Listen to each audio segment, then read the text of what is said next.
एक दिन यूकियो भाई को याद आता है कि 6वीं कक्षा में जब बच्चे ठीक से नाक भी नहीं पहुँचते तब इन दोनों नमूनों ने एक नया नाटक शुरू किया था, आई लव यू गेम। नियम ये था कि आई लव यू बोलो और जो पहले शर्मा गया या जिसका दिल इंजन की तरह धड़कने लगा वो हार गया। भाई को तब भी ये गेम एकदम वाहियात लगता था और आज भी लगता है, पर इनकी ढीठपन देखो। 4 साल निकल गए पर इनका ये सस्ता खेल बंद नहीं हुआ। आज तक दोनों में से कोई नहीं जीता और आसपास के लोग इनका ये मुफ्त का सर्कस देखकर पूरे मजे ले रहे हैं। एक दिन कैफे में बैठे बैठे दोनों एक दूसरे को फट्टू बोलकर झगड़ रहे थे। मिकू मैडम रोने लगती है कि भाई जिस कछुआ चाल से हम जा रहे हैं ना, ये गेम तो जिंदगी भर खत्म नहीं होने वाला। फिर मिकू उसकी थोड़ी पकड़ लेती है और बोलती है कि जब तूने प्रपोज किया था ना, बड़ा हीरो लग रहा था। ये सुनते ही हमारे लड़के का चेहरा टमाटर की तरह लाल हो गया। मिकू ने उसे पकड़ लिया और फिर चिढ़ाने लगी, पर अपना लड़का कहाँ बाज आने वाला था। अजीब सा तर्क देता है कि ये लाल चेहरा सिर्फ तुझे दिख रहा है, लोगों को थोड़ी पता चलेगा तो ये गिना नहीं जाएगा। मतलब खुद को ही बेवकूफ बना रहा है। जब इन दोनों का ये कलेश चल रहा था तो कैफे की वेट्रेस हाना को नोटिस करती है कि इनका ये बचकाना खेल समय के साथ थोड़ा आगे बढ़ गया है। कैफे का मालिक मासारू पीछे से ज्ञान देता है कि इन दोनों ने नियम बदल लिए हैं, अब सिर्फ बोलना जरूरी नहीं, बाकी हरकतें भी मान्य है। ये सुनकर हाना को मैडम ऐसी खुश हुई जैसे उसकी खुद की शादी तय हो गई हो। हाना को और मासारू दोनों को मालूम है कि ये दोनों अंदर ही अंदर एक दूसरे के लिए पागल है। बस वे इस इंतजार में है कि कब इन बेवकूफों की ट्यूबलाइट जलेगी और ये रिश्ता आगे बढ़ेगा। तभी मिकू को समय याद आता है और वह निकलने लगती है, पर अचानक से मीठी बनकर बोलती है कि काश कल प्रवेश समारोह के बाद हम एक ही कक्षा में आए। हमारा सख्त लड़का अंदर से पिघल गया पर बाहर से ऐसी एक्टिंग कर रहा है जैसे उसे जरा भी फर्क नहीं पड़ता। मिकू दरवाजे तक पहुंचकर मालिक को खाने के लिए धन्यवाद बोलकर निकल जाती है। उसके जाते ही यूकियो का सारा कूल ड्यूड वाला मुखौटा उतर गया। भाई अपना सारा झुंझलाहट निकालने लगता है। उसे गुस्सा इस बात का है कि लड़की पहले तो नखरे दिखाती है, फिर अचानक इतनी प्यारी बन जाती है कि इसके होश उड़ जाते हैं। लड़का पूरी तरह उसके चक्कर में पागल हो चुका है। स्टाफ वालों ने तो पहले ही मान लिया है कि आखिर में यही बेवकूफ बनेगा। इधर यूकियो बैठकर पुरानी यादों में जाता है कि आखिर इसके दिमाग का दही होना शुरू कब हुआ। जब खेल शुरू हुआ था तब इसे मिकू बिल्कुल भी प्यारी नहीं लगती थी। वो तो इस फालतू खेल में इसलिए घुसा था ताकि एक बार जिंदगी में इस लड़की को हरा सके। पर मिडिल स्कूल के समय एक दिन मिकू ने इसके कान में आकर धीरे से आई लव यू बोल दिया। बस वहीं हमारे लड़के का इंजन बैठ गया। दिल की धड़कन ऐसे भागी जैसे पीछे कुत्ता पड़ गया हो। मिकू ने इसे हक्का बक्का होते देख लिया और मजे लेने लगी। यूकियो की तो हालत ही खराब हो गई थी। पहली बार इसे उसकी आवाज अचानक से शहद की तरह मीठी लगी। तब जाकर इसे एहसास हुआ कि मिकू अब कोई झल्ली सी बच्ची नहीं रही बल्कि एक पूरी लड़की बन रही है। और ये बात सोचकर भाई के अंदर के हार्मोन अलग ही उछल कूद कर रहे थे। एक बार रास्ते में चलते चलते मिकू ने इसे अपनी झूठी कोल्ड ड्रिंक थमा दी। अब इनडायरेक्ट किस के नाम पर इसकी तो हवा ही निकल गई। चेहरा फिर से लाल। अपनी फटी हुई शक्ल छुपाने के लिए इसने पागलों की तरह स्ट्रॉ चबाना शुरू कर दिया और एक ही सांस में पूरी ड्रिंक गटक गया। ये बाद में बैठकर गहरी सोच में पड़ गया कि अगर हमने ये बेकार सा खेल न खेला होता तो क्या होता। भाई को अंदर ही अंदर डर लगता है कि कहीं कोई और आकर इसकी जगह न ले जाए। ये फालतू सा खेल ही वो इकलौती चीज है जिसने इन दोनों को फेविकोल की तरह जोड़ कर रखा हुआ है। और अभी तक यूकियो कैफे में बैठा मिकू के नाम का अपना रोना रो रहा है और बेचारा कैफे का स्टाफ आधा पक चुका है और आधा इनके आशिकाना कलेश का मुफ्त मजा ले रहा है। इस गधे को अच्छी तरह पता है कि अगर कभी मिकू को इसके सच्चे आशिक वाले रूप की भनक भी लग गई तो वो इसकी ऐसी हालत करेगी कि जिंदगी भर मुंह दिखाने लायक नहीं रहेगा। इसकी बेइज्जती सहने की क्षमता वैसे ही शून्य है, इसलिए इसने कसम खा ली है कि चाहे जो हो जाए ये वाहियात खेल तो यही जीतेगा। मिकू का दिल धड़काने के चक्कर में इसने खुद को थोड़ा इंसानों जैसा दिखाने की कोशिश भी शुरू कर दी है। हाना को इसे पानी पकड़ाते हुए ताना मारती है कि नए सैलून वाले ने इसके झाड़ू जैसे बालों को थोड़ा ढंग का बना दिया है, जिसे ये निकम्मा शर्माते हुए मान भी लेता है। पर ये सोच रहा है कि इसका ये नया रूप मिकू पर असर क्यों नहीं कर रहा। तो हाना को इसके मुंह पर सच दे मारती है कि बाल कटवाने से इसकी बचकानी हरकतें कम नहीं हो जाएंगी और सिर्फ हेयर स्टाइल बदलने से कोई लड़की इसके अजीब चेहरे पर फिदा नहीं होने वाली। अगला दिन आता है और हमारा सस्ता हीरो स्कूल के लिए तैयार होकर खुद पर गर्व कर रहा है, जबकि सुबह इसकी ऐसी हालत थी कि अपने बाल ठीक करवाने के लिए इसे अपनी बहन वाकाना के पैरों में पड़ना पड़ा था। अब इसे बस कुछ सस्ती रोमांटिक कॉमिक्स, शोजो मंगा की चीजी लाइनें याद करनी है ताकि वो उन्हें बोलकर मिकू के सामने कूल बन सके। हालांकि इस नमूने को खुद भी पता है कि ये लाइनें इसकी औकात से थोड़ी ज्यादा ही लड़कियों जैसी और शर्मनाक है। फिर भी ये खुद को डराता है कि किसी दिन मिकू इसके हाथ से निकल जाएगी, जैसे अभी इसकी जेब में रखी हो। इस डर के कारण इसे लगता है कि खेल जीतना ही इसकी आखिरी उम्मीद है। ये ख्याली पुलाव भी पकाता है कि क्या पता मिकू भी इसे गलती से थोड़ा बहुत पसंद करती हो। सोचता तो है कि जाकर सीधा इजहार कर दे, पर क्योंकि नंबर 1 का डरपोक है और सामने वाले का हाल नहीं जानता, इसलिए चुप बैठना ही बेहतर समझता है। इस आलसी का सबसे बड़ा मास्टर प्लान ये है कि पहले मिकू के लिए खुद को मिस्टर परफेक्ट बनाएगा ताकि उस बेचारी के पास हार मानने के अलावा कोई रास्ता न बचे। इसे लगता है कि एक बार ये बच्चों वाला खेल जीत गया तब ये पूरे आत्मविश्वास के साथ अपने प्यार का सच्चा इजहार करेगा। ये पूरे दिन की योजना ऐसे दोहराता है जैसे कोई बहुत बड़ा गुप्त मिशन हो, जिसमें मिकू को लेते ही ये अपनी छपरी लाइनों से उसके होश उड़ा देगा। बचेगा। इसे लगता है कि इसकी योजना एकदम अचूक है और ये उछलता हुआ सीढ़ियों से नीचे भागता है अपना जलवा दिखाने के लिए। पर जैसे ही गेट के बाहर मिकू को पहले से खड़ा देखता है, इसके चेहरे की हवाइयाँ उड़ जाती है। इसे ऐसा लगता है कि अभी चक्कर खाकर गिर जाएगा, पर मुश्किल से अपनी कांपती हुई टांगों पर खड़ा रहता है। मिकू इसे किसी अप्सरा की तरह लग रही होती है और ये अपना टमाटर जैसा लाल चेहरा छिपाने में बुरी तरह असफल हो रहा होता है। मिकू को हाई स्कूल की यूनिफॉर्म में देखकर ही इसके प्राण निकलने वाले हो जाते हैं और इसके बचे कुचे होश तब उड़ जाते हैं जब मिकू इसे चिढ़ाने के लिए वहीं पर थोड़ा घूमकर एक प्यारा सा पोज देती है। इधर मिकू भी तुरंत नोटिस कर लेती है कि यूकियो के पसीने छूट रहे हैं और वो खुद पर नियंत्रण नहीं कर पा रहा। ये देखकर इस ओवर स्मार्ट मैडम को लगता है कि उसने सुबह जो 2 घंटे मेकअप पोतने में लगाए थे वे शायद सच में काम आ रहे हैं और ये घिसापिटा खेल आखिरकार वही जीतेगी। फिर वो याद करती है कि आखिर उसने इस खेल को इतना जीवन मरण का मुद्दा क्यों बना रखा है। सच्चाई ये है कि ये मैडम भी बचपन से इस आलसी के प्यार में पागल है और बस इतनी सी चाहत है कि यह गधा उसे एक औरत की तरह देखे। उसे नोटिस तो हो रहा है कि आजकल यूकियो उसे देखकर ज्यादा पिघल रहा है, पर हमारा ढीठ हीरो मानने को तैयार ही नहीं है कि उसकी हालत खराब हो चुकी है। मिकू का अहंकार भी इतना बड़ा है कि उसे लगता है कि खुद जीत का ऐलान करने में कोई मजा नहीं है। जीतने का मजा तभी आएगा जब यूकियो के मुंह से ही निकले कि वो मिकू उसे प्यारी लगती है। खैर, मैडम ने तो ठान लिया है कि वह जीत कर रहेगी और इस नौटंकी में अपनी जान लगा देगी, पर इसका ध्यान भी तुरंत भटक जाता है जब ये अपने अंदर ही अंदर मान लेती है कि यूकियो हाई स्कूल यूनिफॉर्म में थोड़ा ठीक ठाक लग रहा है। और तो और इसकी बाज जैसी नजरों ने ये भी देख लिया कि इस सस्ते मजनू ने आज अपने बालों पर थोड़ा समय बर्बाद किया है। वैसे तो ये मैडम इस निकम्मे पर पहले से ही फिदा थी, पर आजकल इसका दिल ऐसे उछलता है क्योंकि ये लंबा चौड़ा गधा उम्र में बड़ा जो हो रहा है। इसने अपनी फटी हुई शक्ल पर एकदम पत्थर जैसा भाव चिपका लिया है क्योंकि मैडम ने घर बैठे इस छपरी को यूनिफॉर्म में सोच कर अकेले में पूरी तैयारी की थी ताकि सामने जाकर इसकी खुद की हालत खराब ना हो जाए। तो जब आखिरकार हमारा सस्ता हीरो इसकी तरफ देखता है तो ये पूरे आत्मविश्वास के साथ इसकी बेइज्जती करना शुरू कर देती है। यूकियो अपनी खराब हालत को संभालने के लिए उसे घूरता है ताकि ये चुड़ैल खेल में आगे निकलकर न जीत जाए। अब इस आलसी ने सोचा कि थोड़ी मर्दानगी दिखाई जाए, तो नकली आत्मविश्वास की दुकान बनकर इसने मिकू को दीवार के कोने में ऐसे दबोचा जैसे कोई सस्ती फिल्म का हीरो हो और ऐसे चिढ़ाने की एक्टिंग करने लगा जैसे मिकू वही बेशर्मों की तरह उसे घूर रही थी। दोनों गधों के दिल ऐसे धक धक कर रहे थे जैसे पुरानी गाड़ी का इंजन फेल होने वाला हो, पर इस आशिकी के चक्कर में किसी ने ध्यान ही नहीं दिया कि उनकी शक्लें सस्ते टमाटरों की तरह लाल हो चुकी थी। मिकू की बाज जैसी नजरों ने ये भी देख लिया कि इस नमूने ने अपनी शर्ट के ऊपर के 2 बटन खोल रखे हैं ताकि थोड़ा गुंडा लग सके। मैडम को लगा कि आज तो ये पक्का जीतने के इरादे से आया है, पर जब ध्यान से उसके बंदर जैसे चेहरे को देखा तो समझ गई कि अंदर ही अंदर इसकी बुरी तरह हालत खराब है। ये देखते ही इसके दिल को बड़ा सुकून मिला क्योंकि इसे पता चल गया कि नकली आत्मविश्वास दिखाने में ये इस छपरी से कई गुना आगे है। इस मौके का पूरा फायदा उठाते हुए इसने अचानक इसकी टाई ठीक से सेट करनी शुरू कर दी ताकि इसे और तनाव में डाल सके। इस अजीब सी हरकत से हमारे हीरो को ऐसा झटका लगा जैसे किसी ने नंगे तार पर हाथ रखवा दिया हो और इसकी हालत खराब हो गई। मिकू को जब दिखा कि ये सूखी लकड़ी की तरह जम गया है तो वो और मजे लेने लगी और यूकियो ऐसी घटिया एक्टिंग कर रहा था जैसे इस अचानक हमले से उसे जरा भी फर्क नहीं पड़ा। इस ओवर स्मार्ट गधे ने दाव फेंका कि मिकू के छूने से इसके सख्त लौंडे वाले चेहरे पर कोई असर नहीं पड़ता और अपनी नकली शान साबित करने के लिए उसने हीरो बनकर मिकू का हाथ पकड़ लिया। पर इस सस्ती हरकत ने उन दोनों के ही होश उड़ा दिए। यूकियो ने अपनी बेइज्जती छिपाने के लिए जल्दी से एक वाहियात झूठ बोला कि वह तो इसलिए डर गया था क्योंकि मिकू चुड़ैल की तरह चिल्ला पड़ी थी और मिकू ने भी तुरंत पलटवार किया कि इस नमूने ने जबरदस्ती हाथ जो पकड़ा था उसी का नतीजा है। यूकियो ने थोड़ा समय लेकर उसके चेहरे को ध्यान से देखा। पहली बार इस मोहतरमा के चेहरे पर थोड़ी शर्म दिखाई दे रही थी और ये पहली दफा था जब इसके सामने उसकी ऐसी तैसी हुई थी। पर मिकू आखिरकार ढीठ थी। उसने जल्दी से अपनी बची खुची इज्जत संभाली और इस गधे को फिर से चिढ़ाना शुरू कर दिया कि ये फट्टू इतनी जल्दी पीछे क्यों हट गया। वो अकड़ में बोलती है कि यूकियो तो इतना बड़ा दूध पीता बच्चा है कि एक साधारण सा स्पर्श झेलने की भी औकात नहीं है उसकी। यूकियो ने भी मुंहतोड़ जवाब देते हुए अपनी बदतमीजी दिखाई कि उसके अंदर औरतों वाली ऐसी कोई बात नहीं है जिस पर लाइन मारी जाए। ये सस्ता आलोचक कहता है कि वह अभी भी किसी प्राथमिक स्कूल की बच्ची जैसी दिखती है और कहीं से हाई स्कूल की नहीं लगती। इस बात ने मैडम के अहंकार को जलाकर राख कर दिया। पर थोड़ी देर बाद इसके शैतानी दिमाग में एक छिछोरा ख्याल आया। खुद को बड़ी लड़की दिखाने के लिए इसने थोड़ी बेशर्मी दिखाई और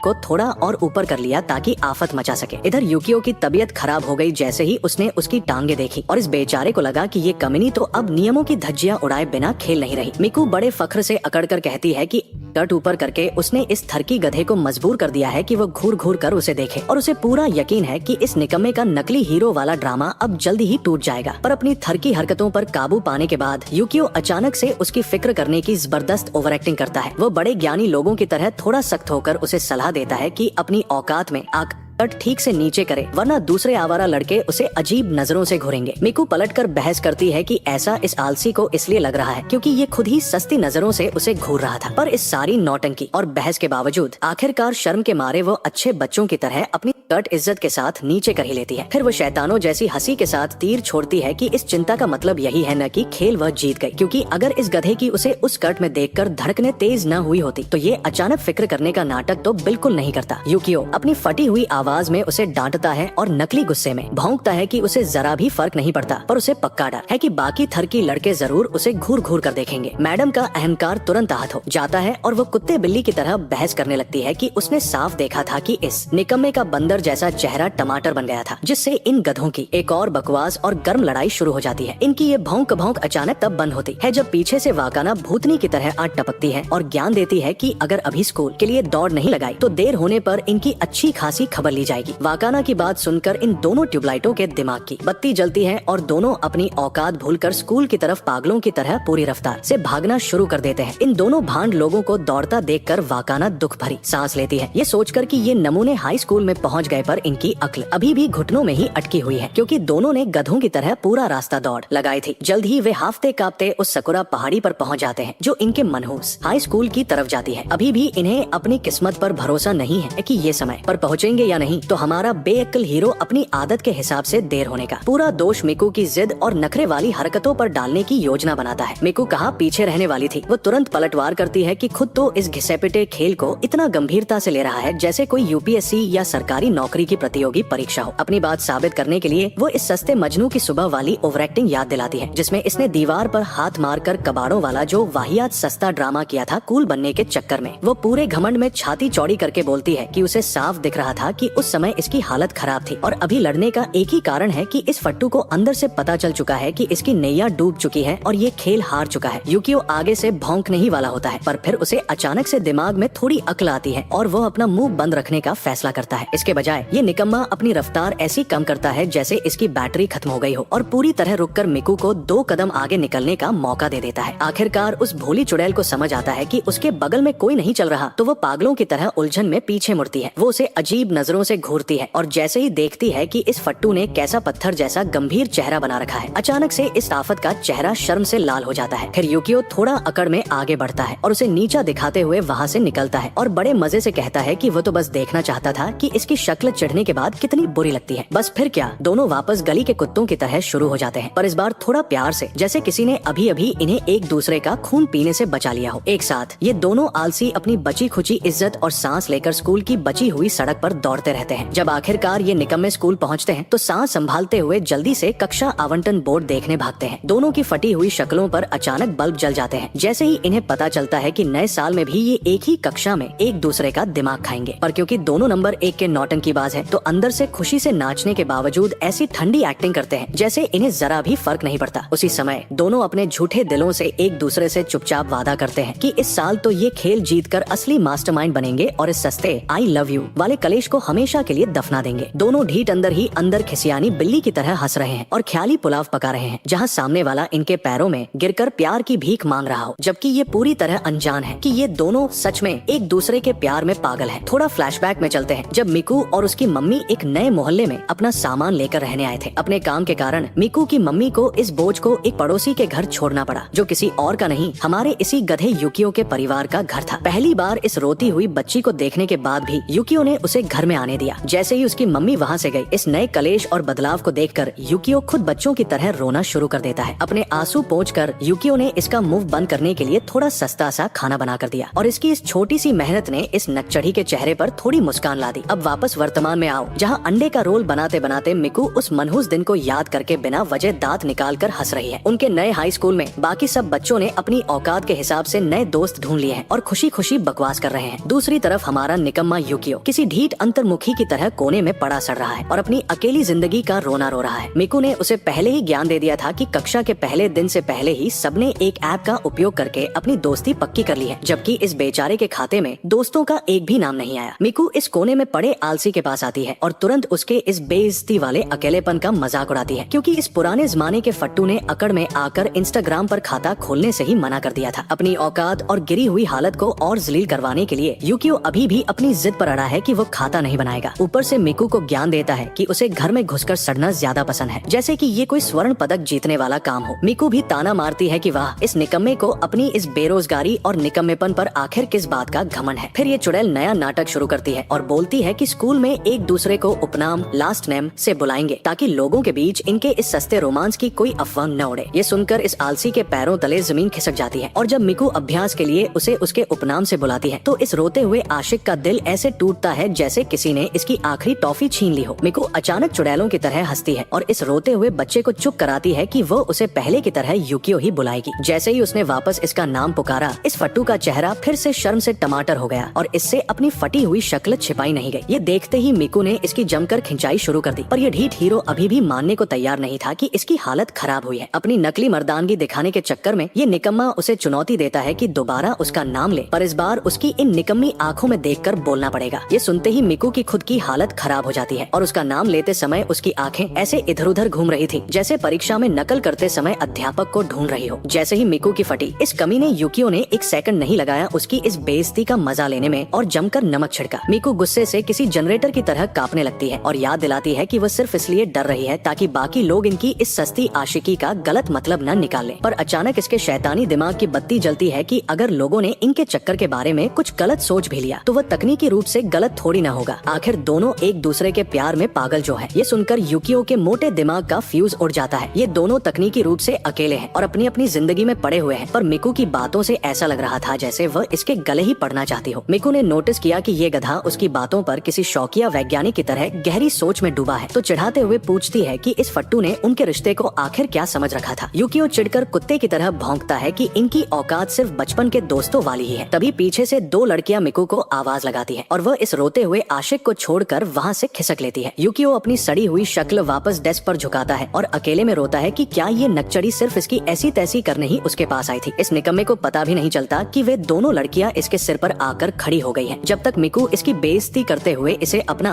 बचपन का दोस्त परिचय नहीं कराती। वे दोनों बंदरियां अपना नाम अकाने और मारिका बताती हैं। यूकियो उन्हें नमस्ते बोलने में ऐसे हकलाता है जैसे इसकी जुबान को लकवा मार गया हो, क्योंकि इस प्रमाणित अंतर्मुखी की औकात ही नहीं है लड़कियों से ढंग से बात करने की, जिस पर मिकू ने बड़े मजे से आग में घी डाल दिया। वे बेचारी लड़कियां सदमे में थी क्योंकि इस निकम्मे की शक्ल थोड़ी धोखा देती है और लगता है जैसे ये बहुत लोकप्रिय होगा। अकाने ज्ञान देती है कि इसका उपनाम थोड़ा अजीब है, तो यूकियो अकड़ में आकर किसी सड़क छाप इतिहासकार की तरह बताता है कि ये किसी शिनसेंगुमी की वर्दी के रंग जैसा है। अगले ही सेकंड इस फट्टू के चेहरे की सारी हवाइयां उड़ जाती हैं, क्योंकि इसे एहसास होता है कि ये एकदम नंबर 1 का चश्मिश नर्ड लग रहा है। पर ये थोड़ा नकली आत्मविश्वास लाकर उनके सामने इज्जत बचाने की ओवर एक्टिंग करने लगता है। वे लड़कियां तुरंत पूछती हैं कि क्या इसे एनीमे देखने की बीमारी है। ये गधा बताता है कि आजकल ये कॉस्मो कनेक्ट देखकर अपना समय बर्बाद कर रहा है। ये सुनते ही अकाने ऐसे उछल पड़ती है जैसे इसे मुफ्त का राशन मिल गया हो और किसी फैंटेसी एनीमे की पूरी कहानी उबाऊ तरीके से सुनाने लगती है। यूकियो के निकम्मे दिमाग में तुरंत वह कहानी क्लिक कर जाती है और ये बताता है कि उस एनीमे के मुख्य नायक की आवाज देने वाला कलाकार इसे पसंद है। जैसे ही इसने ये फालतू बात बोली, अकाने और मारिका इसके साथ ऐसे बातें करने लगती है जैसे ये उनका पिछले जन्म का बिछड़ा हुआ भाई हो। मिकू ये सब देखते हुए पूरी तरह सदमे में है और इसकी शक्ल ऐसी फटी की फटी रह गई, क्योंकि उसने सपने में भी नहीं सोचा था कि ये थरकी इतनी आसानी से बाकी लड़कियों के साथ सहज होकर बातें कर सकता है। तभी अकाने ओवर स्मार्ट बनते हुए इस आलसी से पूछती है कि क्या वो इसे इसके पहले नाम से बुला सकती है। ये सुनते ही मिकू जलकर राख हो जाती है और उसकी तबीयत खराब होने लगती है, पर उसकी जान में जान तब आती है जब ये फट्टू उस लड़की को मुंह पर मना कर देता है और उसकी इस सस्ती विनती की धज्जियां उड़ने के बावजूद अकाने अपनी बत्ती सी दिखाती रहती है और इन दोनों फुकरों के बीच की अजीब सी छपरी दोस्ती जैसी तैसी बनी रहती है। वहीं दूसरी तरफ मिकू अपना दिमाग घास चरने भेजकर चुपचाप इस निकम्मे यूकियो की अजीब सी बंदर जैसी मुस्कान को घूरती रहती है जब वह दूसरों के सामने ज्ञान बांट रहा होता है। थोड़ी देर दिमाग चाटने के बाद अकाने और मारिका वहाँ से खिसक लेती है। यूकियो अपनी रुकी हुई सांस ऐसे छोड़ता है जैसे सदियों बाद ताजी हवा मिली हो, पर अगले ही पल उसे एहसास होता है कि मिकू के अंदर से किसी चुड़ैल जैसी काली आत्मा वाली आभा निकल रही है। यूकियो का चेहरा सदमे से ऐसी फटी पतंग जैसा हो जाता है जिसे देखकर मिकू हड़बड़ा कर अपना सस्ता थोपड़ा छिपाने लगती है, क्योंकि उस बेअक्ल को खुद नहीं पता कि इस गधे ने उसकी कौन सी भयानक शक्ल देख ली है। यूकियो अपने शून्य बुद्धि वाले दिमाग से उसे ध्यान से घूरता है और अपने आप को नंबर 1 का मनोवैज्ञानिक समझते हुए अंदाजा लगाता है कि शायद ये नकचढ़ी जल भुन रही है। अपनी इस खुजली को शांत करने के लिए ये फट्टू थोड़ी हिम्मत करके चुपके से उसके हाथ को छू लेता है। छूते ही मिकू के गले से किसी मरी हुई मुर्गी जैसी अजीब सी आवाज निकलती है और वो भूत देखने जैसा झटका खाकर दूर उछल जाती है। पूरी कक्षा इन दोनों नमूनों का मुफ्त का तमाशा देखने के लिए पलट जाती है, जबकि ये दोनों बेवकूफ एक दूसरे को ऐसी फटी आंखों से देखते हैं जैसे इनके अंदर की सारी हवा निकल गई हो। फिर अचानक यूकियो का फ्यूज उड़ जाता है और वो पागलों की तरह दांत निकाल कर हंसने लगता है। वो धीरे धीरे अपनी नकली हीरो वाली चाल चलकर मिकू की तरफ बढ़ता है और पूछता है कि उसने ऐसी सस्ती आवाज क्यों निकाली। और हमेशा की तरह मिकू इस गलती का पूरा ठीकरा इस फट्टू के सिर फोड़ देती है। आखिरकार वो चुड़ैल मान ही लेती है कि जब वो उसकी सहेलियों से बातें कर रहा था तो वो उसके उसी घटिया से मुंह को याद कर रही थी। यूकियो कहाँ चुप बैठने वाला था, उसने तुरंत पलटवार करके तीर छोड़ा कि मिकू की खुद की शक्ल थोड़ी देर पहले उससे भी ज्यादा घटिया लग रही थी। अपनी इस बदतमीजी के बाद भी ये बेशर्म गधा मान लेता है कि बाकी दुनिया के बजाय मिकू जैसी आफत के साथ भौंकना इसके लिए ज्यादा आसान है। वो अपनी सस्ती अहंकार बचाने के लिए मुंह फेरता है और फालतू का ज्ञान बांटता है कि बाकी लड़कियां तो बिना बैटरी के रेडियो की तरह लगातार बकबक करती रहती है। मिकू को समझ आ जाता है कि ये इस ढीठ अंतर्मुखी का उसे खुश करने का एकदम अजीब और बेकार तरीका है। वो वापस इस आलसी के पास जाती है और थोड़ी ठीक ठाक आवाज में उसे पुकारती है। जैसे ही ये अपना बेकार सा थोपड़ा उसकी तरफ घुमाता है, वो थोड़ी और ओवर एक्टिंग वाली नरमी से दोबारा इसका नाम लेती है ताकि इसकी थोड़ी और हवा टाइट कर सके। प्रवेश समारोह की नौटंकी को बीते करीब एक हफ्ता हो चुका है। तभी मिकू को ये यूकियो किसी अनाथ बच्चे की तरह कैफेटेरिया में अकेले सड़ता हुआ मिल जाता है। वो बड़ी बेशर्मी से इसके कान से ईयरबड नोच लेती है जिससे इसकी अटकी हुई जान बाहर आती है और मिकू इस निकम्मे की अकेली जिंदगी का मजाक उड़ाकर अपनी छपरी डांट फटकार शुरू कर देती है। वो इस निठल्ले को अपनी सहेलियों के झुंड में घुसने का मुफ्त प्रस्ताव देती है, पर यूकियो फिर से अकड़ में आकर मुंह फेर लेता है और ताना मारता है कि कैसे उस दिन ये चुड़ैल जलन में कबाब बन रही थी। मिकू अपना डिब्बा मेज पर ऐसे पटकती है जैसे बहुत बड़ा एहसान कर रही हो और इस फट्टू के बगल में आकर चिपक जाती है जिससे इसके बचे कुचे होश उड़ जाते हैं। मिकू हवा बनाते हुए बताती है कि उसने अपनी चमचियों को पहले ही रास्ता नापने को बोल दिया है क्योंकि आज वो इसी आलसी के साथ खाना ठूसेगी। हालांकि ये हीरो बाहर से सख्त लौंडा बनने की एक्टिंग कर रहा था, पर अंदर ही अंदर शुक्र मना रहा था कि चलो किसी आफत ने तो इसके साथ बैठने की मेहरबानी की। अचानक आवारा लड़कों की एक टोली वहाँ आ टपकती है और इस मिकू के आगे पीछे पूंछ हिलाने लगती है। उन फुकरों का सरदार हयातो अपनी झूठी शान दिखाते हुए खुद को आगे करता है और हवा बनाता है कि वह कक्षा में यूकियो के पीछे ही बैठता है, पर ये निकम्मा इतना बड़ा दिमाग से पैदल है कि हमारे असली फट्टू हीरो यूकियो का नाम ही गलत बोल जाता है। हयातो बड़े नकली आत्मविश्वास के साथ मिकू के बाएं ऐसे धंस जाता है जैसे बाप की संपत्ति हो और शुरू हो जाता है बकवास करने में। यूकियो अपने मोटे दिमाग में सस्ती थ्योरी बनाता है कि इस छपरी को शायद मिकू से बात करने का मौका नहीं मिलता क्योंकि ये बंदरिया हमेशा अपने ही कबीले से घिरी रहती है। यूकियो सोचता है कि मिकू इस नए कलेश हयातो से तंग आ गई होगी, पर जब वह इसकी तरफ घूरता है तो वो अपनी चालू आंखों से इशारा करती है कि इसे जरा भी फर्क नहीं पड़ रहा और ये बिल्कुल ढीठ बनकर ठीक है। वो हयातो के साथ अपनी टाइम पास वाली बातचीत जारी रखती है और इधर हमारा बेचारा निकम्मा यूकियो उसके बगल में गूंगा बनकर बैठने में ही अपने सस्ते मजे लूट लेता है। उसी शाम को अपने घर के बिल में घुसकर यूकियो अगले दिन का डिब्बा तैयार करने की नौकर जैसी मेहनत करता है। वो वाकाना को झूठी कहानी सुनाता है कि वो खाने के पैसे बचाकर कंजूस बनने की कोशिश कर रहा है, पर असलियत में ये निकम्मा मिकू जैसी नक्चढ़ी के साथ ज्यादा डिब्बा खोलने की फिराक में अपने ही पैरों पर कुल्हाड़ी मार रहा है। तभी इसके दिमाग की बत्ती के साथ फोन की बत्ती भी जलती है और देखता है कि मिकू का संदेश आया है जिसमें ये चालाक लोमड़ी उसे कल फिर से साथ में खाना ठूसने का चारा डाल रही है। अगले दिन जब पेट पूजा का समय होता है तो ये दोनों फुकरे मिकू और यूकियो लोगों की नजरों से छिपकर एक निजी कोने में घुस जाते हैं। मिकू अपने नकली दांत निकालते हुए इस भुक्खड़ को अपने हाथ का बना हुआ बेंटो डिब्बा थमा देती है जिसमें न जाने कौन सा कचरा भरा होगा। यूकियो डरते डरते डिब्बे का ढक्कन खोलता है और देखता है कि खाना गलती से इंसानों के खाने लायक लग रहा है। उस सस्ते भोजन को देखकर ही इसके पेट में और फट्टू दिल में कबूतर उड़ने लगते हैं, पर अचानक इसके बेअक्ल दिमाग में उनके उस वाहियात खेल की घंटी बज जाती है। जैसे ही ये मिकू की आफत भरी शक्ल को वापस देखता है, वो पहले से ही ओवर स्मार्ट और शैतानी मुंह बनाए इसे घूर रही होती है। मिकू थोड़ी टांग खींचते हुए धमकी भरे अंदाज में चिढ़ाती है कि इस भुक्खड़ का दिल तो उछलेगा ही, क्योंकि आखिर उसने उस आलसी के लिए अपने हाथों से जो बनाया है। यूकियो की चिढ़कर ऐसी तैसी हो जाती है क्योंकि इस आइटम ने उसके लिए ये डिब्बा किसी सच्ची फिक्र में नहीं बल्कि अपना छपरी खेल जीतने के चक्कर में बनाया था। मिकू किसी सड़क छाप पागल की तरह जोश में आकर इस सस्ते मजनू को उस खाने को चखने का दबाव डालती है तो ये बेचारा डरते हुए डिब्बे से न्यूमोनिया, हाँ भाई, मूल पाठ का वही सस्ता गलत टाइप किया हुआ बीमारी वाला नाम जैसी कोई अजीब सी फटी चीज का टुकड़ा अपनी उंगलियों से उठा लेता है।